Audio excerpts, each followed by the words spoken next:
Well,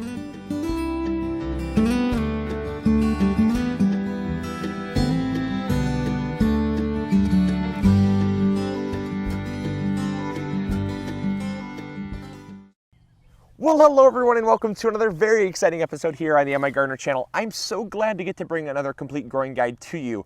Every single time I film one of these complete growing guides, I love seeing the response. They are some of our most popular videos and everyone loves them, and I get more excited to find a new one to do.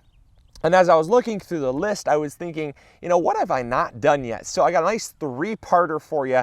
So coming up, we're going to do one on kale and we're gonna do one on Swiss chard today as well. So you're gonna see me kind of in the same spot because we're gonna plant our kale, our Swiss chard, and our broccoli right here. So stay tuned for those complete growing guides. But today's growing guide is going to be on broccoli. This has been a very popular one, and I don't know why I haven't. So I apologize that this has been such a late coming video, but we have our broccoli here. We started from seed, and I want to start out by talking about some of the soil requirements, because the soil requirements for broccoli is quite a bit different. So even though we're planting other plants in this area, there's something that you can do to kind of prep your broccoli area that's going to give you more success than you would just treating it like any other plant.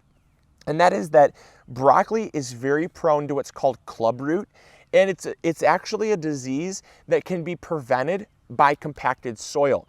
It's so strange, and I'm not totally sure why, but compacting the soil actually has been scientifically proven to reduce clubroot.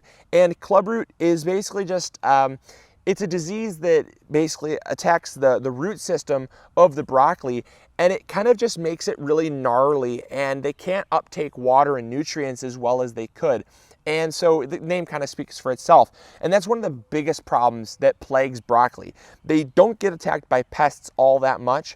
And if you can kind of, again, fence yourself off from rabbits and deer, they're really only the big pests that you have to worry about.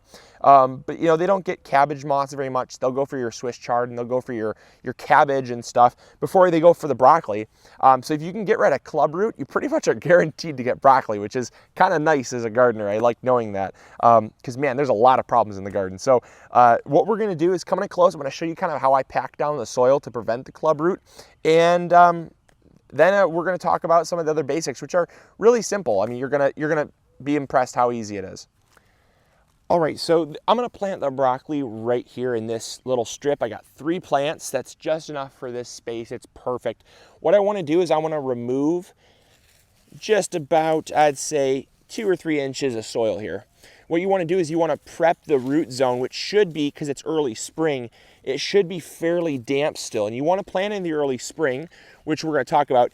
You know, broccoli, they really like the cooler temperatures. The warmer temperatures, they're gonna bolt and they're gonna produce florets very soon. That's actually what is a broccoli head that you eat, is the florets. It's the early flowers of the broccoli. So you want it to actually go slowly into seed so it can gain a lot of energy, because the more energy the plant has, the bigger it's going to get. So what we want to do is we made this little trench right here, about 3 inches deep, still in the damp soil. And what we want to do is we want to just take our foot, and a lot of gardeners are going to be scared to do this, but you're going to take your foot and you're just going to pack that soil down really nice and hard. If you have the right type of soil, here I'm going to demonstrate. If you have the right type of soil, believe it or not, I just stomped that down, and look, see? It's crumbly as always. So the right type of soil makes all the difference, because if you do this with clay soil, you're not gonna have a good success rate. So what you wanna do first is also, we're gonna talk about the soil. You want very organic, rich soil. Organic matter is so crucial, because see, I just stomped that down. I weigh about 200 pounds, and you know, I'm working on dropping a few pounds, by the way, but you know, I weigh about 200 pounds, and I put my full body weight on there and it still is loose as ever. So one way we do that is we add a ratio of 1 part compost to 1 part sand, and that really helps to keep it nice and loose as well, and well draining, which is very, very crucial for broccoli. So that's the soil type. As far as pH goes, The pH is right around neutral, 7. We don't do anything. We don't add sulfur or lime to this portion of the garden. If we were to grow tomatoes here, which we grew last year, we'd have sulfur here. So I checked the pH, and we're right at around 7 again, because the compost tends to be a really good pH buffer. So add a lot of compost, and you're not going to have to worry. They don't like it too acidic, because again, they can't uptake nutrients if the acidity is too low. So we're gonna re-stomp this down, because I just reworked it with my hands, but we're gonna stomp this down with your feet, and now we're ready to plant. So we're gonna space them out about every, well, I need a little more space there. We're gonna space them out about every, thin too. I didn't thin my plants. So we're gonna space them out about every, I'd say, 10 inches or so. I don't really measure. I eyeball everything in the garden. I do not make things scientific at all. And I tend to have more fun that way, and I need less tools, you know, so it still gets the job done. So about 10 inches though, honestly, if I had to give you an exact distance. So you got another one right there. And then I got to prep just a little bit further, another spot here for the next broccoli. And they're gonna grow up really nice and close to each other, but there we go, stomp that down, but they're gonna be totally fine. Now in regards to fertilizing, fertilizing is very important. We're gonna talk about fertilizing as soon as I cover these up here. All right, so let's talk about fertilizing. When it comes to fertilizing broccoli, it is very easy. Just remember that you're growing leaves first and the florets will come later. So a lot of times people, they worry about the phosphorus and the potassium levels, and they wonder if all these nutrients have anything to do with the growth phases.